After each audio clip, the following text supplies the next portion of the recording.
Please sit down. Tell me. So I'm a bioscience postgraduate student. So আমি আপনাদের CRA কোর্সটার ব্যাপারে শুনলাম. So I'm confused that এটা আমাকে কিভাবে ক্যারিয়ারে সাহায্য করতে পারে. তুমি confused? Bioscience student. Bioscience student. তুমি ক্লিনিক্যাল রিসার্চ সম্বন্ধে কোনো আইডিয়া আছে তোমার? স্যার, যেটুকু আমরা ইন্টারনেটে পড়ে থাকি যে আমাদের মেডিকেল যেগুলো মেডিসিন আছে মার্কেটে আসার আগে কিছু ট্রায়ালস হয় এইটুকু। না, ভালো, তো মোটামুটি আইডিয়া। তো দেখো, আমি তোমাকে একটু বুঝিয়ে দিই ব্যাপারটা। এটা না বললে তুমি বুঝতে পারবে। ক্লিনিক্যাল ট্রায়ালস মানে হচ্ছে প্রত্যেকটা মেডিসিন বা ইভেন কসমেটিক্স বা কোনো মেডিকেল ইকুইপমেন্ট যদি মার্কেটে আসার আগে ম্যান্ডেটরি ক্লিনিক্যাল ট্রায়ালসে যেতে হয়, দেখার জন্য কতটা এফেক্টিভ কতটা এফেক্টিভ নয়। সেই ক্লিনিক্যাল ট্রায়ালসের 4টা বড় ফেজ আছে। প্রথম ফেজটাকে বলা হয় start up phase. Start up মানে কি?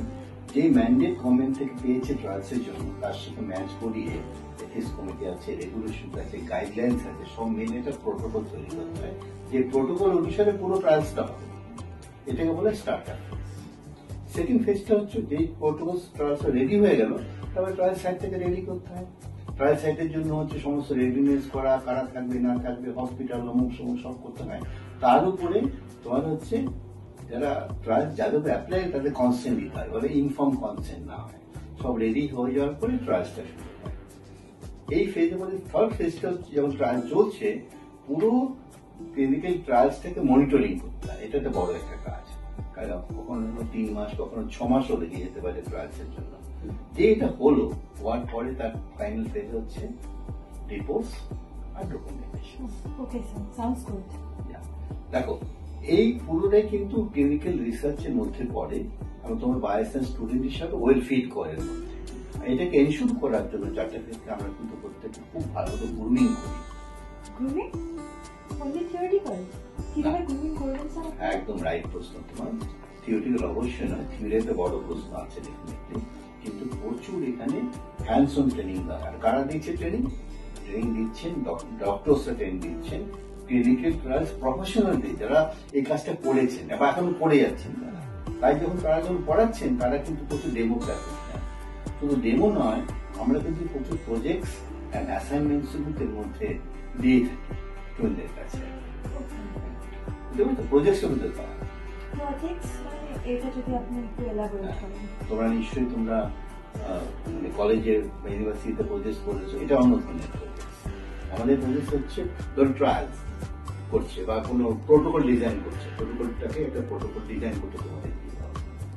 বা যখন তোমরা সাইটে যাবে কাজ করবে, আমাদের ছেলেমেয়েরা প্রজেক্ট করছে অঙ্কোলজির উপরে, নেফ্রোলজির উপরে, ডার্মাটোলজির উপরে, প্যাথোলজির উপরে, বিভিন্ন এরিয়া প্রজেক্ট করছে।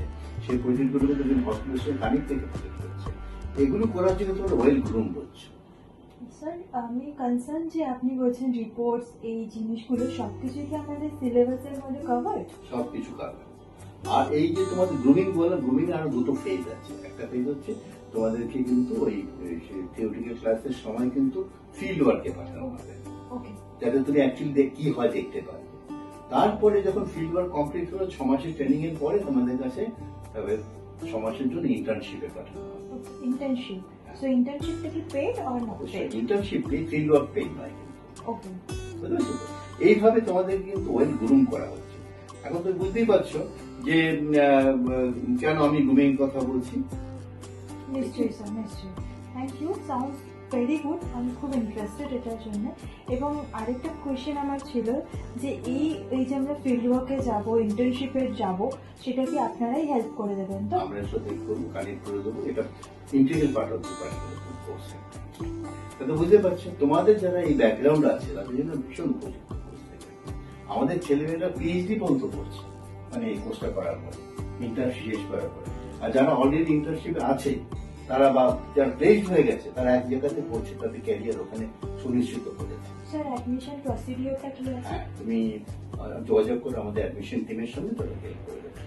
ঠিক আছে, তোমাকে তুমি এক্সপেক্ট করছি কিন্তু। ওকে, থ্যাংক ইউ।